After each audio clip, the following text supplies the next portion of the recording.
everybody. Welcome back to Kruse Control. It is January 17th, 2023. Thank you for being here again tonight, the home for entertainment news. I'm your host, Brian Kruse, joining you here again tonight. And also with me, as always, is my co-host, Miss Sabrina Vittori. Sabrina, welcome to the program. Thank you for being back here tonight on Kruse Control. How you doing today? Good. Really good. How are you? Doing very well. How's your day been? Pretty good. I mean, not my favorite day, not my least favorite day. So, There you go. It's Tuesday. It's not hump day quite, haven't really got to the middle of the week. So I get that. I'm having a better day too. I feel like technology is working tonight. So hopefully it keeps working. We will find out soon enough as we go along with this program. And joining us back again tonight for the, I think, third time maybe, something like that. Jake Slonecki. Manager Jake Slonecki from Citizen Skull Management here in Hollywood, California. Jake, how's your day going? Thank you for being back here at Kruse Control. Thank you for having me again. Today's been good. Tuesday, it's just another Tuesday, but everything just is another going. Tragic Tuesday. Is that a song? Yes, it is now. Monday, but yes. No, it's now a song. I'm gonna keep it. Well, it is Tuesday, and like any day, we have to get into the news because there's always a lot to talk about it. So now it's time for some breaking news. Get it! All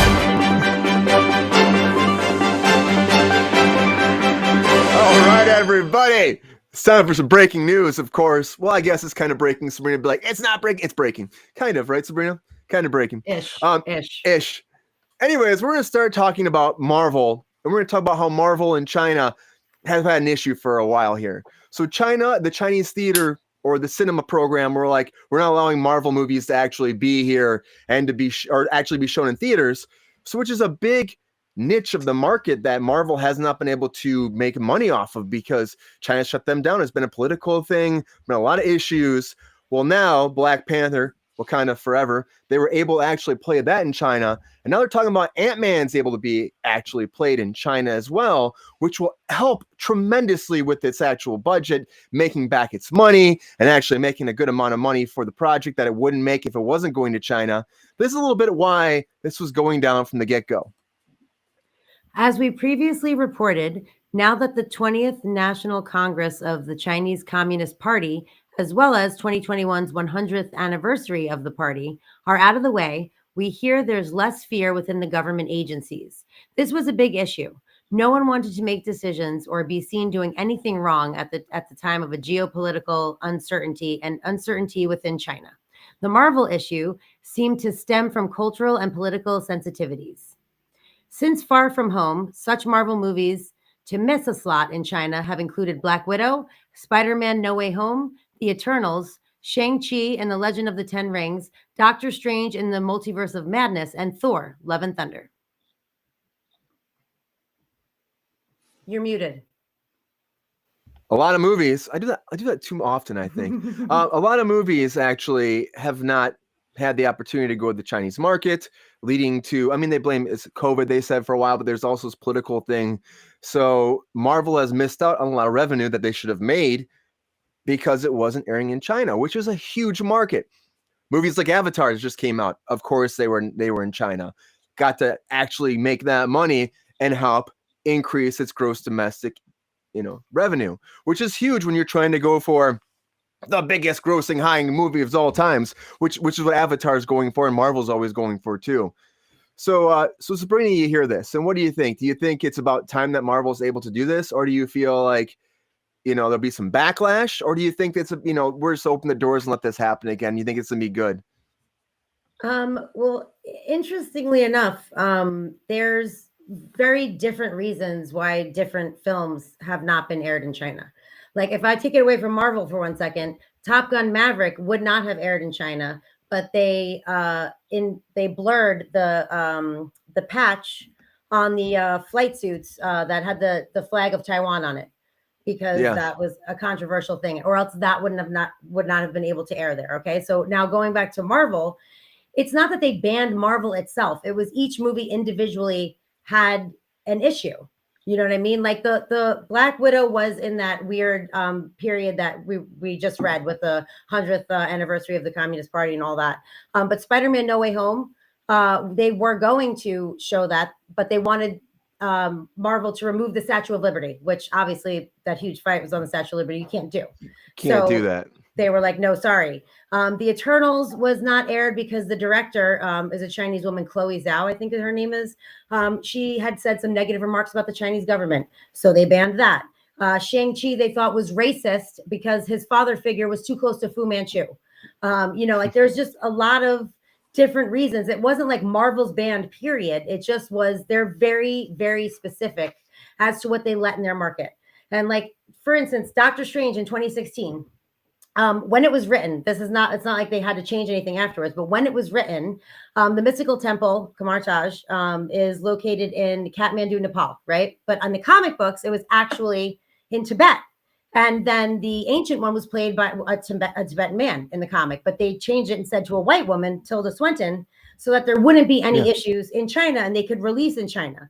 Because, there was controversy that China claims sovereignty over Tibet. So that's why they didn't want to have it centered there. So, I mean, everyone is aware of these things and they try to make films adapt or easily adaptable so that they can be released in China because it is a really, really big market. Yeah, it's huge. So, and the fact that they're not able to, they should be, I would think they'd be looking into this stuff more because that's a big chunk of the market. They're losing out in that revenue, which I'm surprised that Marvel's let this happen for so long. And as you're saying, it's not like it's a ban, but it's like it's per movie. But there have been multiple movies now for years that haven't been able to be released. Yeah, in a row. It's like bam, bam, bam. Especially with COVID, that's helped. You think it would help Marvel come back and make more money, and they're not getting that revenue. So some of these movies that would probably be higher up in the highest grossing movies of all time aren't going to be there. Like Spider-Man No Way Home just got overcome by Avatar just over this, I think it was yesterday. So since that happened, I mean, think if they would have been able to be in China, probably wouldn't have passed it yet. So there's issues like that come with that. 629 million in China alone. Yeah, look at that. I mean, if they didn't have that, they would not be up there for the highest grossing movies of all times. It just wouldn't be. And that's, again, maybe it's just James Cameron able to figure it out and play with that system so he's fine, so this doesn't happen to him. Jake, you hear about this. Are you surprised about this? Or did you know this was happening? And if you were a studio, what would you do to stop this from happening to you so you make your money? Well, I mean, you kind of have to play by the rules, I suppose. If, but it depends on the rules. So are we talking about Beijing specifically, or does it include Hong Kong? Is it all of China? Like which? Yeah, it's all of China. Parts? It's all of China. So yeah. I mean, without getting too political, I suppose you just have to know who to talk to, I guess. They have their reasons for censoring certain things, and whether we agree with them or we don't, that's part of the process, I suppose, when you're trying to sell a product to them. So if James Cameron has an in, good for him, I feel like he does. He figured it out, right? Yeah. So, I mean, they're fictional blue people. Like, you're not, what could be controversial? Like, there's nothing real about it. You know what I mean? They're like fake people from a fake planet. And well, there could be thing about them fighting against no racism uprising or but there's just a lot of cultural things that are not going to be in Avatar movie. You know what I mean? As opposed to movies that are taking place in the modern day world. Mm-hmm. Yeah. And that's true. So maybe they're able to kind of, because it's such a fantasy world, they're able to get past that. But like the Statue of Liberty, like you're saying for Spider-Man No Way Home, there's no way if you set something there, you'd think that they would have thought about that though when they're actually writing it. We can't have a fight at the Statue of Liberty. You think that would maybe they didn't know that that's controversial until it happened. You know what I mean? Yeah, that's too far gone. Yeah, exactly. And you can't change that. The Tibetan thing would be an issue, so they specifically planned for it. But maybe they didn't know the Statue of Liberty would be an issue. I don't know why it would be, honestly. It doesn't make any sense. I mean, and even Top Gun Maverick, of course, there's one. I remember working on there. They were talking about the patches too, about being an issue. I remember they had Tom Cruise's jacket during reshoots. So they actually changed some patches before it actually came out, and then they still had to blur out the patch afterwards. Did they really? Yeah, they really did. I remember they had a whole thing where they had him like where he takes his jacket out of like his closet or whatever. They actually just had the closet on stage, and they like half built his bedroom or his little hangar bedroom, and just to get like that shot, which I think is hilarious. And then they still had to blur it. So what do you do? Why was it on his jacket in the first place? Apparently, there was a big debate about that. They were saying that it was there originally, and they're like, well, no, it wasn't. There was something similar, and they went back and forth about it. So the idea was that it was original, but I feel like they didn't really know. It didn't really seem like they were 100% certain on that, because things were changing a lot on there that weren't original. So gotcha.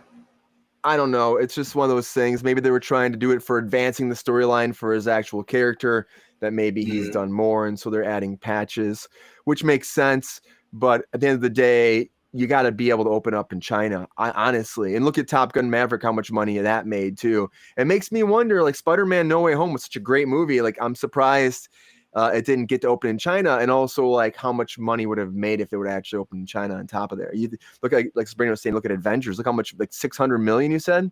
That's a lot of money. 629 million, yeah. It's a lot of money. From China? A lot of, yeah, just from China. China alone, yeah. Yeah. Wow. I mean, the other Marvel movies kind of budget. average 100 million. But that, I mean, Endgame was insane. And the Ant-Man movies are actually extremely popular there as well. And there was like some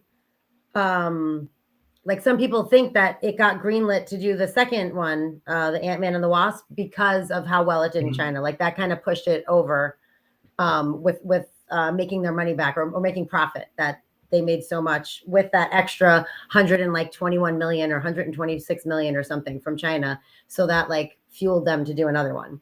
They actually have like an Ant-Man ride in their Disneyland in Hong Kong. Oh, really? People apparently really love Ant-Man in China. That's awesome. Like Ant-Man. Yeah. They're super into Paul Rudd. It goes from a giant dinosaur to an ant. It's like one extreme or like, the other. This is awesome. Yeah. Like we're all about this. I wish I could remember the name of it. I can't remember the name of the ride, but it definitely exists. Oh, great. Brian, you'd be a hit in China apparently, because you look just like Paul Rudd. I might be. They call me Not Paul Rudd here, so Not Paul Rudd here hosting the Kruse Control show. We'll talk about we talk about Ant-Man sometime. We'll talk about Ant-Man a little bit later on. There's some stuff I want to talk about that, but we have other things to talk about, so we're gonna move on. What do you think about China actually letting Ant-Man play there? And do you think it's going to lead the way for more Marvel movies in the future? I think it will. I think they're maybe going to be back on track. You got two movies, you get Wakanda Forever. Now you got Ant-Man going out there. Hopefully everything else moves forward and Marvel can make that money. Yeah, that's what I'm saying. Anyways, we're going to move on to our next subject. And as we're moving along this show, I want to talk about Jeremy Renner quickly and do an update about him. So now Jeremy Renner has officially come home. So he's been in the hospital for a while. He's had 3 surgeries. He's home? A lot of this man. He's home. Yep, he has come home. So that's been something. He actually tweeted out that he has come home. It's so nice to be home and to be able to watch. He was watching Mayor of Kingstown home with his family, and he made a whole tweet about that, saying thank you everybody. He's home. It's gonna be a long way back to getting where he should be, but here's a little bit from the Daily Mail about Jeremy Renner's progress. Word is the damage to Jeremy's chest was so substantial that it had to be reconstructed in surgery. So far, he's had 2 surgeries, and he will likely require more in the weeks ahead on his leg. Doctors tend to space out operations to allow time for the body's natural healing process to kick in, and that is the case here. He underwent surgery on January 2nd and has remained in the intensive care unit ever since. The beloved star, who celebrated his 52nd birthday in the ICU on Saturday, underwent 2 surgeries to place metal pins around his legs along with his chest surgery, after being left in critical condition following the frightening incident. Yeah, so after all that, apparently he's come home. And they're saying it's going to be probably 2 years for him to come back to normal because it was that bad. Apparently his chest, like I said, reconstructed most of his chest. He couldn't barely breathe when he got there. He was bleeding. They were afraid he was going to bleed to death. More and more details are coming out. His leg was pretty much completely squished. And to the point where a lot of reports were saying that he might actually lose his leg. And now they're saying, no, he should be able to keep his leg. They had to reconstruct that. I mean, it sounds like he had some head trauma too on top of that. He really went through the ringer, but apparently he is home now and they're going to able to recuperate and come back from here. But it's going to be a long, long road from what they're saying. But he's very positive and he's been tweeting. He was tweeting like him going into surgery. He's been, of course, tweeting about the show coming out and being supportive about that. And like we talked about before, like, he probably, if they need reshoots, they're not going to be able to do that with him, let alone anything with him for a while. Hopefully he's able to bounce back from this. I can't imagine what he's going through as a person. But you hear this, and Jake, I'll start with you. What do you think about what he's gone through? And do you think he'll be able to make a full recovery? Or do you think it's going to really just change his life forever? I don't know. I guess it depends on the direction he kind of wants it to go. I mean, it's obviously physically demanding to do the things that he does and what you guys do when you go and you're on a movie or a show. And I think it's something that he'll have to, he's probably kind of at a crossroads, really, I mean, I don't believe that we are presented with any problem that we can't handle, whether we think we can or we can't. So it'll be interesting to see what he wants to do. I mean, I imagine he's got a lot of other options. If he can't physically do acting, he can produce, he could, direct maybe, there's, I don't think it's over for him in the industry. It's just going to be neat to see what direction he goes. So, yeah. And it's going to be, I think it's going to be a tough road for a while, especially someone that was as active as he was. Oh yeah. And to be like a superhero. Now you're, shut down like this. And apparently he was helping people all the time with this machine. And there's still no news if the machine malfunctioned or what. It wasn't supposed to be able to run him over like this. And it did. It's kind of put him in a weird headspace because he's pretty much on top of the world, but now it's like being knocked on your ass and starting over again. And you never know. Yeah, it is a Godsmack, and you never know if you can fully recoup. There's also probably worries about if there's any head trauma, with that leg. You never know if it'll be the same again. Maybe he won't be able to walk again the way he was. It's a lot of unknowns, and it's going to take a lot of perseverance on his part to actually be able to bounce back and to do this job, because it's very demanding. A lot of people look at actors as, oh, you just walk out there and say lines. No, there's a lot that goes into it. And just the demanding day in and day outs of the job, it's going to be tough. It really will be tough, I think, for him for a long time. Sabrina, do you have any thoughts on Jeremy Renner right now? How do you feel about his, are you surprised that he's actually back home? And also, do you think that, do you think he'll be able to come back, or do you think this is one of those things that'll make him step away and focus on his family more? I mean, I guess it depends on how everything goes, but he's an extremely positive person. And he is extremely positive about his recovery. And I think that really goes a long way, being in the right mindset for something like this. And he has a lot of support from his family and friends and his fans. And I don't know. I think that he's probably going to move along faster in his recovery than, let's say if this happened to me, because I probably would be super negative about it and, hating, like if you're in the right headspace, I feel like that helps a lot, and if you look at his tweets, like he was like, not so great day in the ER turned into an awesome spa day. And he had a picture of his sister, like rubbing his scalp and his shirt, you know what I mean? Like he's he's really, really positive. And I think that that's going to go a long way. And, insofar as training and learning to, or being able to walk again, or depending upon his injuries and stuff, he has a lot of money. So he can have the best doctors, the best trainers, the best physical therapists, come and help him. And I'm sure that will also help him, maybe recover a little bit quicker. I really hope he does. Cause he seems like a wonderful person, and I obviously wish no harm on anyone. So I really, really hope that he can snap back as quickly as possible. Yeah, and look how fast he's home already too. It really is. I know, that's insane. Weeks. I can't believe it. I'm shocked he's back home, but maybe he's having a lot of intensive care, in-home care, as opposed to being in the hospital. He has been there for a couple of weeks, and they said I think they said 2 or 3 surgeries. I think this said 2, but I think he had 1 more or 2 on top of that now before he's gone home. So it's like, that's a lot. And maybe he'll just recoup, maybe use that superhuman strength and come back, you know? But you're right. He does have the best doctors after him. He has money. He's got Marvel behind him. I guarantee they're helping him out if they can.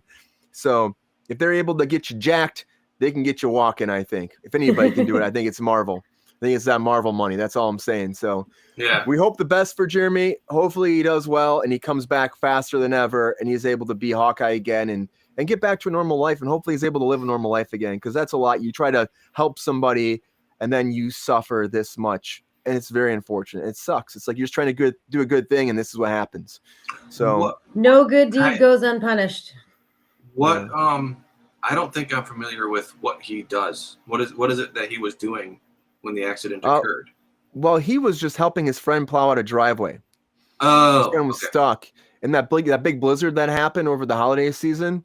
So he has this like huge gator type thing that he plows everything out. And so he had it in park or wherever he got out. He was doing something. It's on this big traction track. It's like a big track, and apparently it just started moving and it ran him over. So out of park or something. Yeah, so they're saying it wasn't supposed to be able to do that.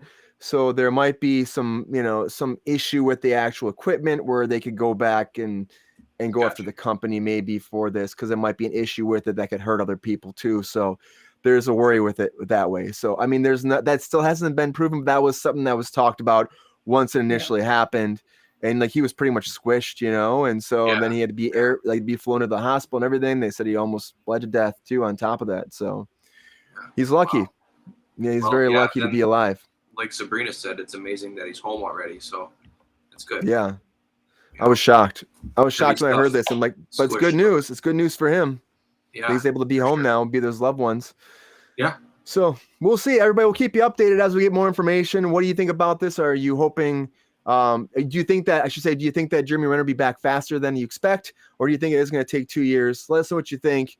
And send your well wishes to him and his family, because he needs it now more than ever. All right, we're going to move on because we need to talk about some more things that happened in the news today.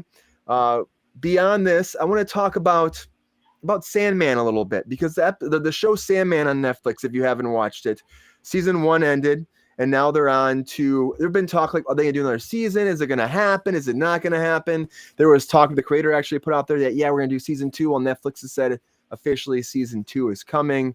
Sandman season 2 is going to happen. And here's a little bit what they had to say about, Alexander Park had to say about this, who actually plays Dante in the series. There is more Sandman coming in a really cool way, and it can take many forms. So we're starting shooting in the summer, and we're going to tackle the next huge chunk of stories in however long that might take. And I'm really excited to share the format of what that might be with everybody eventually. Yeah, and this is, again, one of those things we talked about even yesterday. We were talking about Wednesday, where it's like people are asking the actor, like, what's happening? Do you know what's happening? When are you coming back? Have you read a script? And it's like, guys, calm down, okay? Just calm down. Finished the first season a while ago, of course. You know, it aired. They had to wait for approval. They're not going to be shooting for a while because it has to get approved first. People weren't even sure this was coming back. It is coming back now. He's not going to see scripts for a while. We're not going to know much about it for a while, but we do know that now it is officially coming back, which is, huge for a show like this. It did really well when it hit off, and I started watching it. I didn't get big into it. I kind of dropped off. I know that Sabrina and Jake actually watched all of it, so we can actually pick their brains about this a little bit more than me. I saw him naked in a ball. And I saw, there's like ravens. I don't know. I tried watching a little bit, and I saw him with the hell stuff a little bit. I should probably try it again, because I'm being told by multiple people that's great. Let's start with Jake. Jake, what do you think about season 2 happening, and what do you think about season 1? I'm cautiously optimistic, I guess would be a good way to put it.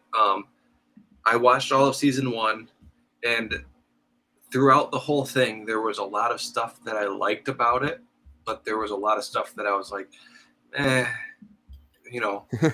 that great, right? So not super stoked. Yeah, not super stoked. But I watched the whole thing for some reason, Normally, if something, like I said before, if I'm going to go feed the chickens, that's it. Like, game over. So I did not do that with this show. I watched the whole thing. And it was interesting. And I think the part that kept me going was every episode was almost like an entire story in itself, in a way. It kept the same storyline, but it was very segregated throughout as it went along. So every very episode episodic in ways. Yes, it was, but like every character development and everything, that it didn't really carry over except for the dream world and like what was going on in his world. So any interaction that he had on Earth was all separated. So that was kind of interesting to me. And did you like him playing the character too? Was he good? Yes and no. I think, it was because his performance to me a little bit was weird. I guess it's just the broodiness of it, Right. Yeah, there were parts of it where I was just like, dude, bro, like, come on, like, stop pouting, Yeah, he has that face. He does have that pouty face. Yeah, you're right. You just want to slap him across the face and be like, smile, sucker. Like, it's not that bad. You're eternal, dude. Like, get over it. Life could be worse. Which maybe that's why it sucks, because he's always going to be cranky. I don't know, but I can see where the story could get better. If they all tie it together somehow. I don't really know. I'll so watch. It leaves it open for a season 2 in a way, right? Did they set a season 2 up? Yeah, I think they did. It could have went either way.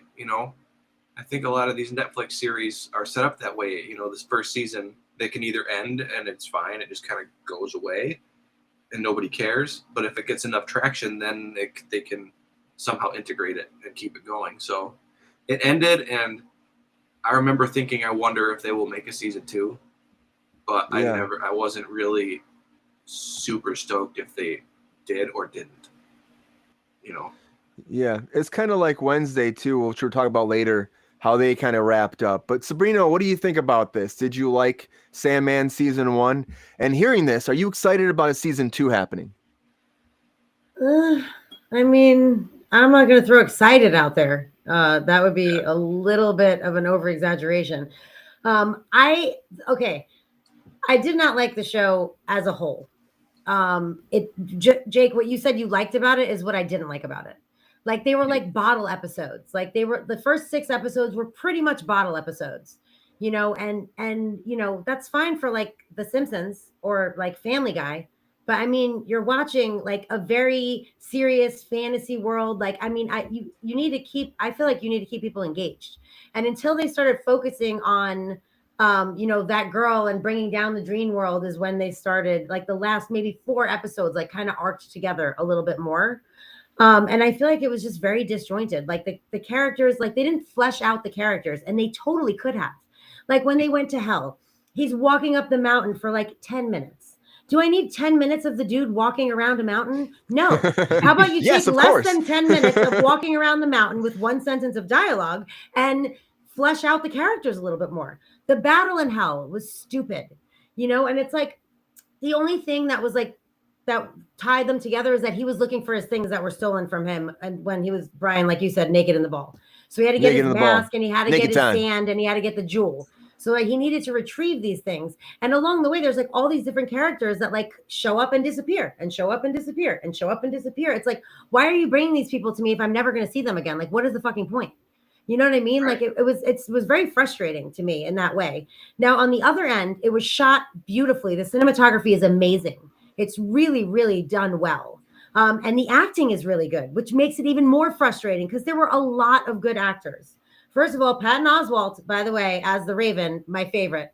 If it wasn't for him, I probably would have stopped watching it. But once he showed up, I was like, this guy is hilarious. I didn't realize that he was in there. I did not realize that he was Mark Hamill plays the janitor in Dreamworld, the guy with the jack-o'-lantern head, Jake. Yeah. That's Mark Hamill. Yeah. Mark Hamill. The voice is Mark Hamill. I'm sure it's a stand-in with a pumpkin on his head while they're shooting, but the voice is Mark Hamill. Yeah, they probably had something on a green ball or something. There's a lot of like little things that happen there's a lot of little interactions and characters. Sorry to interrupt. I didn't mean to just like get in there. Fine. It's like that, like the bottling thing. And I thought about that as it was happening. Like, why is this happening? Right. So maybe they're just giving you this huge palette of things to consider, which is irritating. It is. And then irritating. they're going to tie it up later. Like we have to be patient, or I don't know. If they don't fix that or address it, then it would be annoying. Yeah. So left that hanging then, huh? When the season ended, they left that kind of hanging, huh? Well, there was just like character, like obviously the one like Desire is, I guess like he calls everyone his brother, sister, like they're all family supposedly. So he's Dream, and then there's Desire, and Despair, right? So Despair was like this character that was in like maybe one scene in one episode and one scene in another episode. She was completely like, I mean, she served like a very small purpose, but like she seems like a character that you'd probably want to explore a little bit. And Desire was obviously like, I'm not obviously, I'm sorry. Like if you watched it, obviously was like kind of a villain, and trying to be his undoing. And so like at the end, Desire was basically like, I will get you. This next plan is going to work basically. So it did leave you like, what's going to happen kind of, but also they didn't flesh out all of these people. Like, and even the Lucifer thing. I wish I knew her name. She played Weems in Wednesday, and she was in not Lord of the Rings. Brienne. What is it? Brienne from Game of Thrones. Brienne of Tarth. Yeah, but what's her real name is like Gwendolyn something or whatever. She's an amazing actress. They could have given her like a better like palette of things to work with. Like it was. I'm gonna call her Brienne of Tarth. That was my that was my least favorite episode, and I really wanted it to be my favorite episode. It was very dumb. And then the girl who plays the librarian, I cannot pronounce her last name, but her first name is Vivienne. She was spectacular. I mean, like I said, a lot of really, really good acting, but just the story, it was too vague. It was too disjointed for me. Like, until you got to the end and there was an arc and it was like a continuation. Then I started to get into it a little bit. But I mean, that was 6 episodes of bullshit first. You know what I mean? Right. And like lastly, someone's saying hi to you, Jake. Boom. I don't know who that is, but hi. Lastly, I thought that it was the comic books. Basically, it's based on comic books. Yeah, it's based off comic books. And they were like, so they grouped the comic books into volumes. So there's 10 volumes of these comic books, and they're 24 pages each comic book. So the series is like a very direct adaptation from the comic books. So like there's certain episodes that are literally word for word from the comic, which is fine for being true to it. But if you have to squeeze in a whole story in 24 pages, why would you carry that into a film where you have this huge budget and all of this space to explore? Why wouldn't you explore the characters more? You know what I mean? Adapting it. You need to adapt it. You can't always do verbatim from the actual comics, Yeah, and like he said, the guy who wrote the comics wrote the series, which is the weird part. You know what I mean? He could have literally explored the characters more, and he said he wanted to back then, but he didn't. You know what I mean? But that's also one of those things. He's too close to it, maybe though. Too. He's too close to the source material. I don't know. And he's trying to like. He could have done so much more. Yeah, you gotta be able to adapt it. Like you gotta take those words, descriptions, and stuff, and put it into dialogue. That's one of the hardest things for a lot of people that actually write comics and write stories and stuff like that to actually make a screenplay. Well, a lot of the things that you're writing in description, you got to put in the dialogue. You got to put into the characters. And if he wasn't doing that, then you're gonna have problems, or you're gonna miss out great opportunities to actually showcase the material in a better way. So I just think that maybe that's what he was doing, but. It seemed like a good idea. It really did to me. And the fact that it's coming back means enough people liked it, and maybe it's somehow I will have to check out. The kombucha is back. That sounds awesome. But that's one of those things.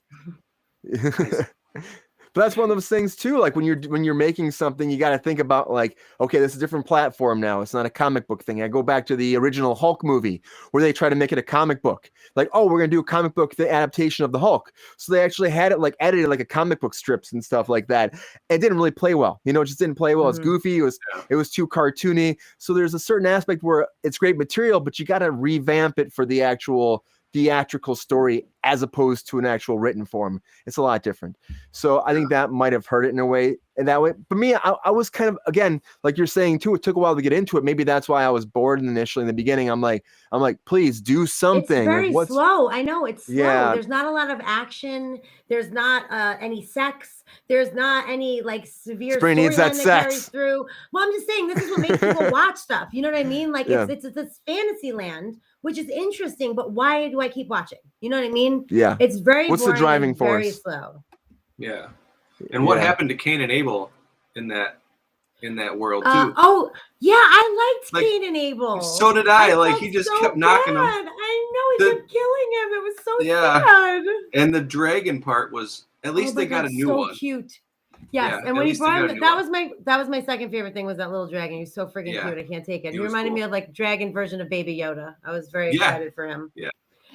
And also the dude who he met in the bar like every year from like you know that every 100 years they would meet up at the bar. Like the author actually said in the 80s when he wrote the comic that he would love to have their story go on indefinitely, but yet he crushed it in the series. He just wrote exactly what he wrote in the 80s, and that was it. Like, why wouldn't you explore that relationship? That character, that was so interesting to me. That was one of the most interesting things. Yeah, me too. Like you have a lot of opportunity there. Yeah, and that was really exciting for me. Yeah. Right? That was one of the best things. And they should have kept that going, or at least left it open to keep it going. You know what I mean? Like, maybe we'll get it. Maybe we'll get it all. So. Yeah. Now we have a season 2. Maybe they were just kind of just laying the foundations, you know, and all those ideas and those thoughts can maybe pour into season 2 now. Hopefully, you know, they take what they did great for season 1 and they expand upon it and they make a better season for season 2. And who are you? Goldie is the best. Whoever said before Daredevil was fantastic, I will say that too. Yes. But what do you think about Sandman? Best, by the way.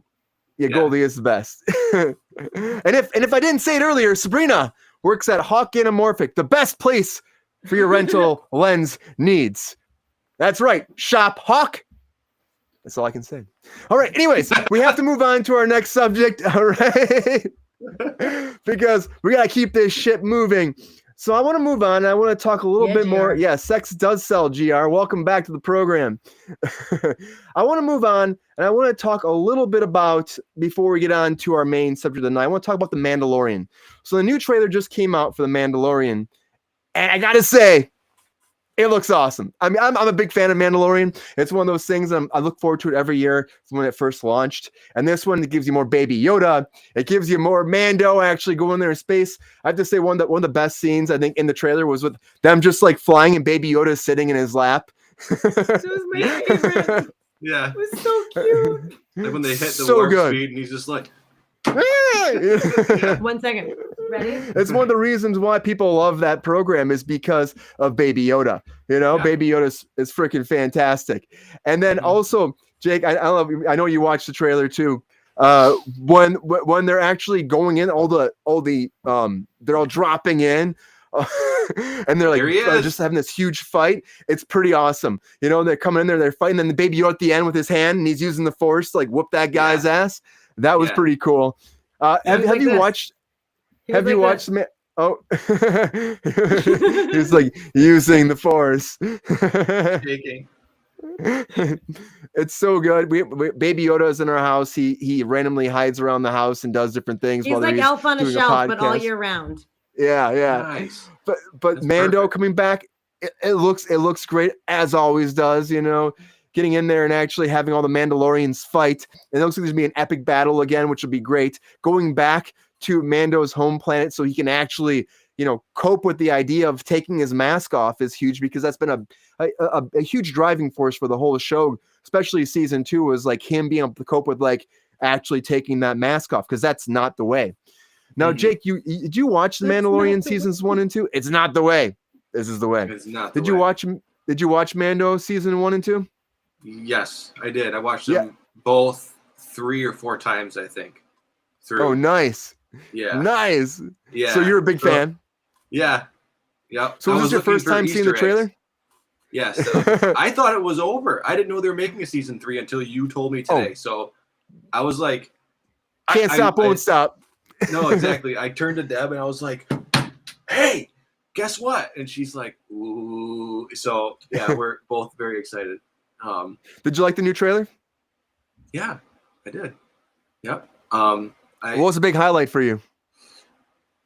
You know what? The part that made me think was what was he like? There was like this light coming in and it was shining on a helmet and it was really dirty. So was it like a relic on the planet or something? Maybe I don't really know, because like I get the fighting stuff and I get that they're going home and I get that they have all of this stuff to do that we have seen set up in the first 2 seasons, right? But then they show this like dusty, dirty Mandalorian helmet down underneath, like with this dusty light coming in and shining on it. I think that's what I saw. Like, I don't know. That's the thing about these trailers. They're picking and choosing from different points in the actual show, especially when you have a full season of like 8 to 10 episodes, which would probably be 8. And the fact that you can pick and choose and make the best trailer and confuse people, but also show them stuff that'd be like, oh shit, that was from then? Whoa, Marvel, you showed me that shit too soon. Like, right? Yeah. So that was one thing that I didn't recognize from the first 2 seasons. So I'm excited to find out what that is. The mystery. This is the way, Jake. This is the way. Yeah, absolutely is the way. I have spoken. Going back to Mandalore is going to be awesome, I think. I think it's going to be like all the relics, and that could be right from there to actually show something that you just don't know about. That's going to be amazing to actually see him going home. Yeah. Sabrina, you saw this. What were you saying, Jake? Sorry. I was going to say I'm really, really excited for do I say Grogu or Baby Yoda? I'm really excited Baby Yoda. Baby Yoda. I'm really excited for Baby Yoda to use the Force. I want to see what Luke did to him. Yeah, the fact that he came back, he's wearing his little armor too. That was awesome. Yeah. End of season 2, because he had the big shoes, which I think was bullshit. I call shenanigans on that, Luke. You asshole. Like, come on, making Baby Yoda choose. He should be able to train, go help Mando, come back, kick some ass with the Force, move some rocks, go back, kick some ass with Mando.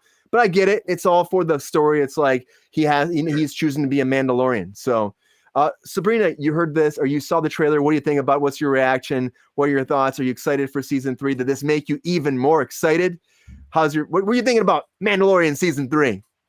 I am obsessed with Baby Yoda, so I don't think I could be any more excited than to see his cute little face and his cute little bubble that he rolls around in on the TV at any time. Like how many times I was watching, oh my God, I cannot. It is so cute. He's just like holding him and flying. He's holding him in his lap when they're in the what is that thing called? Whatever, the spaceship they're flying in. I don't know what his specific spaceship is called. I'm there for Baby Yoda. Okay. I'm there for Baby Yoda, all the time. And when Baby Yoda went to go be with Luke, I was very upset that I had to watch episodes that didn't include Baby Yoda. So I'm really jazzed that they were snuggling in the cockpit and that he's flying with him under his arm. The trailer is very vague, obviously, like it always is. They just showed like Carl Weathers for a second, so he's there. They showed Amy Sedaris for a second, so that she's there. Like they just kind of teased a bunch of stuff, and like I'm excited to see, Mandalore. We have really not seen that, so I want to see how I'm excited to explore that world with them. For that, it seems like too, and they're finally going there, and who knows how long this show will actually go. Of course, it's a huge hit for Disney, so I think it'll go longer. The whole Pedro though, or Pablo, what's his name? Pedro Pascal. Pedro Pascal. Oh my God, yeah, like him though. Like I think he's kind of going away from the show more and more and more. So now he's just doing VO a lot. I have, it's happens with Doom Patrol. If you've watched Doom Patrol, Brendan Fraser actually is the voice of Robot Man, but he's not there most of the time unless there's actually a flashback where you see his face. It's a different actor. It was a stand-in. He went in a contract, and then he plays the part for the most of the time. And then, Fraser goes in there and does VO. The same thing's happening with Mando. But apparently there have been some ups and downs. I have some friends that have worked on the set, and they said that he really wasn't even there season 3 at all. So It's pretty much just the guy who's playing it. There's 2 people that actually play Mando, and Disney's actually finally came forward. And when the release of Mandalorian season 3 coming out, they had a press conference. They actually brought both those guys out and said, these guys are the Mandalorian as well. So that's awesome. They're getting their praise for actually being those characters. But I know that there have been issues. And he came out and said he got to make his own contract for this. It's like based off of his schedule, if he could be there or not, which really meant that he wasn't there at all. Here's something I'll tell you. And this is just, of course, it's just stuff I've heard about on set. Take it for what it is. But I've heard he's kind of an asshole. I'm just saying. And there's been a lot of difficult situations with him on set with the mask too. I know during season 1, he was in the suit a lot more. Season 1, season 2, it was like split half and half, and now season 3, he hasn't been there at all doing it. So I think maybe you'll see like 1 or 2 scenes, but I've been told he wasn't there at all, which maybe you won't see his face at all now, which kind of makes sense with the actual show going forward. He doesn't want to take the mask off. But there was fights, I guess, season 1 where he wanted to have the mask off and show his face. He's like, I'm here, show my face. And that was a big dilemma because he's a Mandalorian. He's not supposed to be showing his face. It's all part of the whole lore. So, I mean, it makes good drama. But I don't know. We'll see what happens with him moving forward. He's great playing the character with the voice. I think it works really well. It's very dry. It plays very well Baby Yoda, the way he plays off of him. But I just wonder what will happen moving forward. It's not him playing off of Baby Yoda. It's another person. That's so sad. I didn't know that. And the fact that Disney just after 3 seasons finally gave these 2 guys, like gave them praise, being like, hey, they're actually Mandalorian as well. So that's great. They're actually going forward and doing that and bringing them to these fan press junctions, which is great. So, but the fact it took so long is unfortunate. People need to get their praise that work behind the scenes. It doesn't happen all the time. So it's nice they're getting their praise now. And I'm excited about this. So I think it's good. It's like, of course, not showing me too much, but it is making me excited, which what a good trailer should do, right? It should make you more amped and excited for it. And again, how it ended with Baby Yoda, just kicking that person's ass, was great. Like whooping some ass. Hopefully he's whooping more ass in this one. And not just getting tired and falling asleep, which is also, I guess, part of the cuteness of Baby Yoda. But hopefully he kicks some more ass. Again, he's floating in his little cradle again, which is great. That was fun to see. What is that called? We were trying to remember what that was called. That thing. The little capsule he's in. Yeah, there's a name for it. I have no idea what it's called. If anybody knows out there, leave us some comments about it. It's a space stroller. Yeah, it's a space stroller, Jake. Come on. It's perfect. Yeah, I'm going to ride in it, though. That's what it's for. That'd be awesome. That'd be really cool. It's Space Stroller Falcon. That's what it is. But it comes out. It's coming out in March. This is coming out in March 1st. So I think once it comes out, we'll have to do some reaction videos about the episodes. It'll be fun to actually talk about it after the fact and have everybody kind of comment as it goes along. We'll see how season 3 goes. I think it'll be great. I'm excited about it as always. I think it's one of their best shows. So hopefully it goes for a long time. But we'll see. You never know when there's problems on set. You never know what'll happen. But then again, he hasn't to be on set that much. You have to go into a voiceover booth and just do the ADR later on, so it's not that big of a deal for Disney. That really makes me sad. I'm really sad. I know.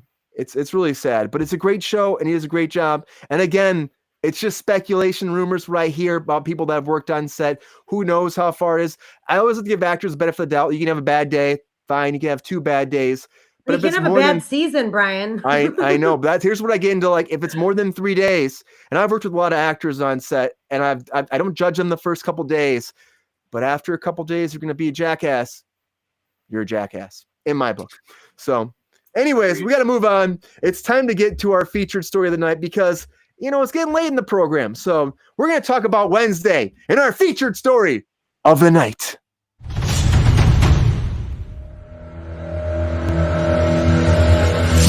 All right, everybody. So this is something that's been coming up over and over again in our program. People seem to like us talking about Wednesday. Well, finally finished watching Wednesday last night. So I think it's time to have a little conversation, a little spoiler-ish kind of talk, but also just diving into this series a little bit and talking about the first season, especially now that we know it's coming back for another season and that Jenna Ortega was just talking about it at the Golden Globes as we talked about. So let's get into Wednesday. Now, right off the bat, I'm going to say this is not what I expected the show to be. I really thought it was going to be kind of like a teeny bopper kind of show. I just didn't really think it was going to have much substance. The Addams Family and Addams Family Values, they were great. They were great movies growing up as a kid. I loved them. Christopher Lloyd as Uncle Fester was amazing. Like the whole casting, Christina Ricci as Wednesday originally was amazing. So I'm like, who can actually fill her shoes, right? I think Jenna Ortega and this whole thing does a great job. Oh, it should be called Thursday, right? That's hilarious. Season 2. Now it's Thursday. Well, if it all took place on Wednesday, it'd be great. But this was more of like a Nancy Drew whodunit thing. And that's why I'm naming this episode an Addams Family Mystery, because really it was all about a mystery. You didn't really know who was the killer, who they're working with. It makes you think one person is, and then it switches. As we were watching the show, I kept being like, no, I think this is because there's a creature called a Hyde that's in there. It's pretty much a Jekyll and Hyde type thing.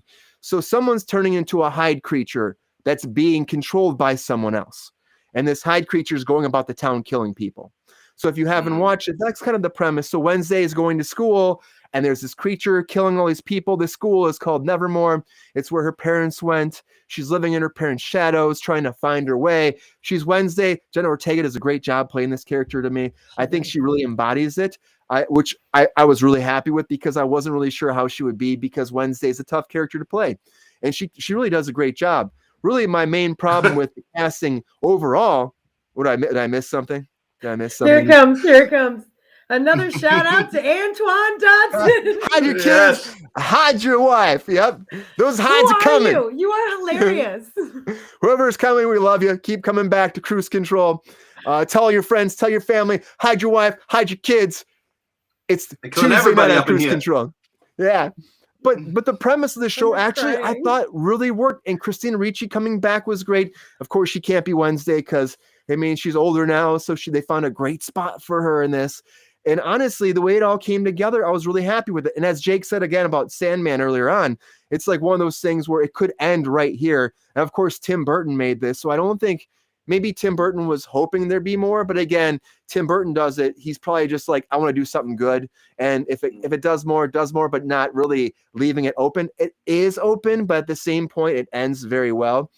Sabrina, you watch this. What's your thoughts on Wednesday after finishing the finale? And are you excited for a season 2 moving forward? I have to say that I was wrong, because I had no desire to watch it and I thought it was going to be shit.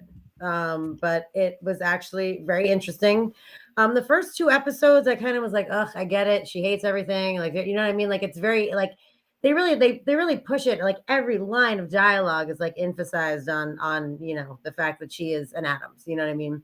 But as it goes along, there's a little bit of emotion that comes through. And like, that's really part of the story, is her, like, you know, learning to live with other people and becoming part of a community. And, you know, there's this whole like recurring theme of like outcasts and normies. And I think that, you know, that mirrors real life, even though it's such a bizarre fantasy thing, it does mirror real life in a way.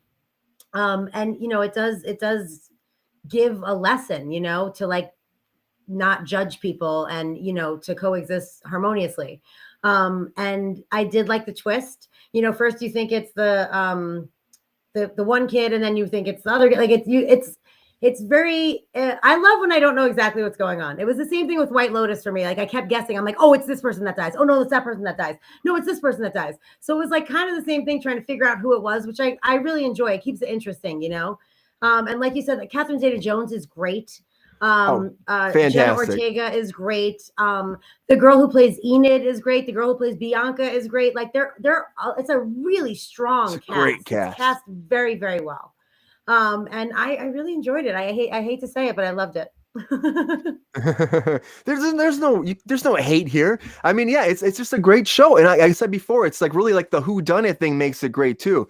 The fact that it's a murder mystery type deal. And that's the thing. I thought it was like a teeny bopper, like the, you know, like whatever, like, well, we're due Wednesday. So, but it's Tim Burton. So you expect a darker tone. You expect more of an adult themed kind of show. But then the idea of it is like, is this going to work? What's Jacob saying down here? He said he absolutely loved Wednesday, completely caught me off guard with how well it's done. And Jenna Ortega is wonderful. The whole cast is really good. The gore is well done. And Christina fucking Ricci. Yeah. We don't want to give too much spoilers away here, but if you watch it, she nails it. It makes sense, like, why she came back, because honestly, she should be in this, but they found the perfect role for her. And the way she plays it is so great. And I don't want to give anything away, but her twist and her life and her story in it is just amazing. And she deserves to be in this. Really, she just does. And I don't think it'd be the same without her. Really quick shout out to Jamie, who plays the sheriff. I've worked with him. Brian's worked with him. He is like one of the nicest people on the planet. I'm so glad that he is in this. No, he's awesome. So props to you, man. I'm so glad to see you working and on such an influential show or such a popular show. And I'm really proud of you and happy for you. And you rock, man. I hope you're watching. Yeah, Jamie's awesome. He might be, or he might watch it later on. You can watch Kruse Control later on YouTube and Facebook. Please subscribe to YouTube. Anyways, so yeah, the thing is, Jamie does a fantastic job. The cast is great. I just feel like there's one thing. It's Morticia and Gomez. I feel like their chemistry is off. I think Gomez was kind of miscast just because we talked about this before. I just think that he's supposed to be debonair. He's supposed to be, this huge romantic, and the guy they cast just doesn't come across. He doesn't have that machismo, doesn't have that gravitas that he should have, if you ask me. That makes you believe that they're so in love. Jake, have you seen Wednesday? Have you watched it, or have you seen the trailers? Or are you a fan of the Addams Family? I thought the same thing you did, teeny bopper. Like, I saw it. I had no intention of watching it at all until just now. So I'm gonna check it out. It's so different than you would think. It's so different than you would think. Because I did check out the National Treasure series on Disney or whatever, thinking, oh cool, National Treasure, right? Yeah. I'm not gonna watch any more of it. Terrible. Steaming pile of shit, I'll say. Yes, yeah. So tell us how you really feel. I know, right? Welcome to Kruse Control. I'm gonna have to mute it if I want to tell you what I really feel about it. But yeah, we don't beep here. We don't beep. I'm excited though. I'm gonna check it out because I do like the Addams Family, and I always wondered, like, if they did like an Addams Family origins. Is there anything about this, like, why they exist? Is there anything? It's not really that, honestly. They're just kind of there. They do go into Gomez and Morticia's backstory a little bit more than you've ever gotten, of course, because they went to the Nevermore as well. And, the whole tie-in with the town. And there's a whole thing. There's a whole scandal with Gomez. So, so that he maybe killed somebody when he was younger. There's a whole twist with that. So that's nice to actually go into their backstory a little bit. But it still doesn't really tell. I mean, it kind of shows how they came together and how they met, which is something you don't really get in the movies. So that's cool. And it also opens up like a whole different side of them, like that they all kind of have some sort of a power. Like they're not just weird, like ghoulish people. Like, Uncle Fester put a light bulb in the mouth that would light up, but like, he has electricity. Like, it's a little bit more like a superpower as opposed to like, I can do this. You know what I mean? Yeah. And she has visions, and her, Morticia has visions. And then they go to this academy with all these other outcasts. So there's like werewolves and there's sirens, and so it opens up like a whole nother world really to the Addams Family, which I thought was very interesting. Like it builds upon it, which is really cool, because they were always isolated in their own little thing. And there was like, they were interacting with people who were like, whoa, what the hell is going on? And then they would interact with their family. That was weird. But there wasn't like this whole world outside of other people, that were quote unquote outcasts. That's what they call it here, and they have like specific powers, it's very interesting. It really, it opened up a whole, a whole other side of the world, the Addams Family world, the universe. Yeah. That's exciting. Uncle Fester is like doing this, and like electricity is like going between his fingers. And there's one scene where he's like, there's one scene he's actually using his like electricity to try to bring somebody back to life. I'm not going to tell you who. Wow. But he's like using his fingers, and he's as deliberate. Like these things. Defibrillator. The defibrillator. He's bang, clear. It's pretty cool. He's like doing this, and he's like zzz, zzz, and he's like the thing's in it, and the thing is great. Thing is cool. Thing is a huge thing part is one of the best parts of it, honestly. Which is he like the comic relief, like the perfect amount of. He's great.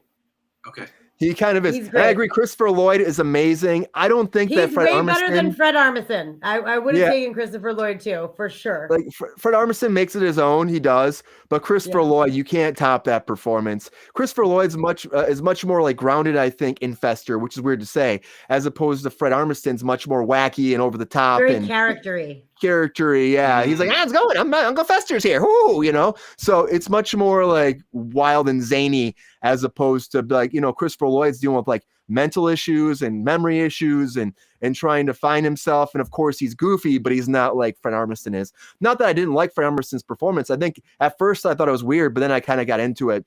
Yeah. He's kind of barely in it too. He comes in at the end, so you don't get a lot of him. But just enough. Is it like the first Dumbledore versus the second in the Harry Potters?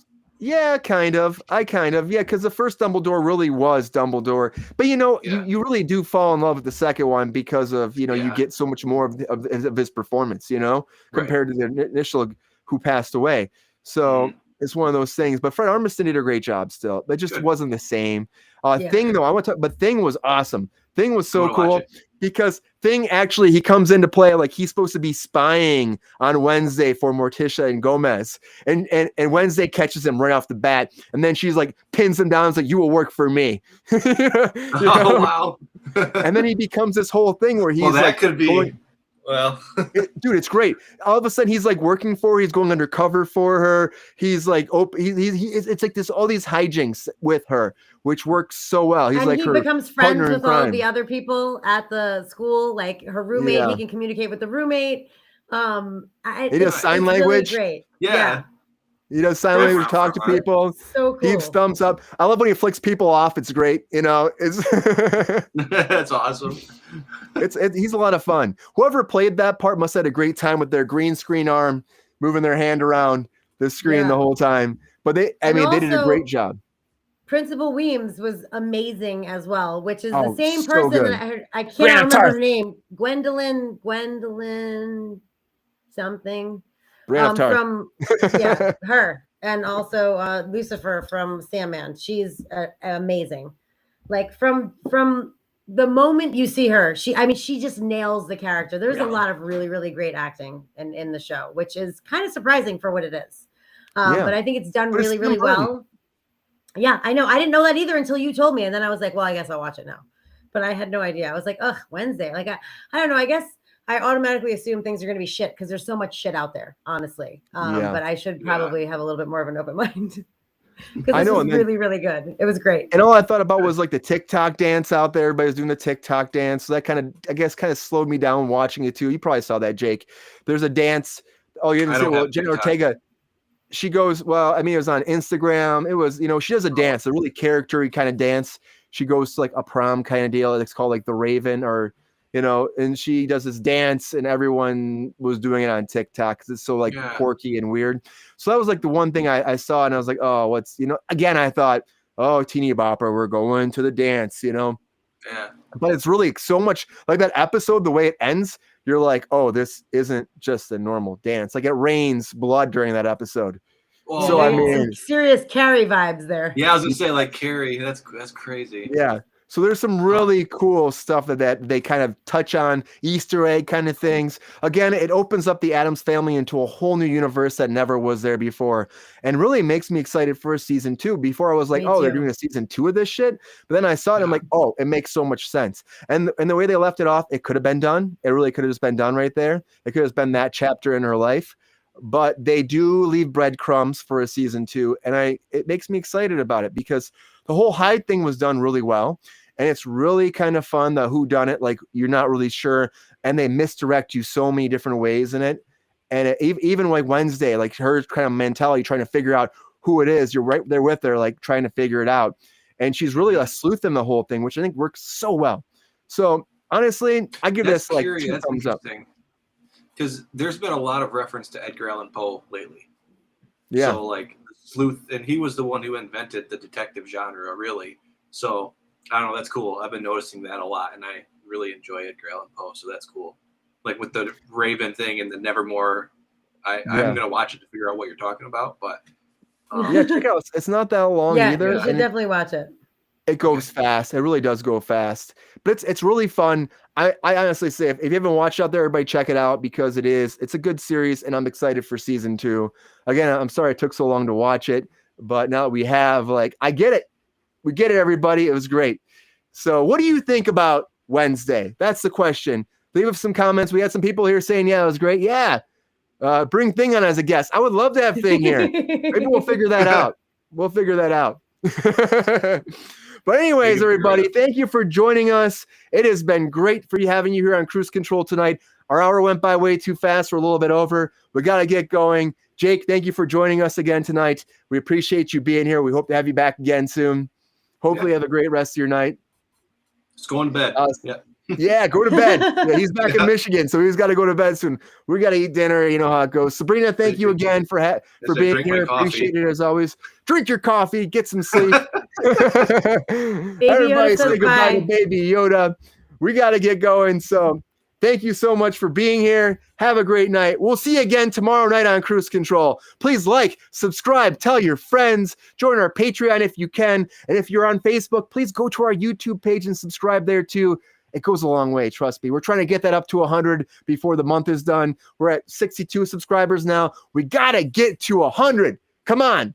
It's our first milestone. Anyways, have a great night. Talk to you soon. Take care and see you tomorrow on Kruse Control. Bye, guys.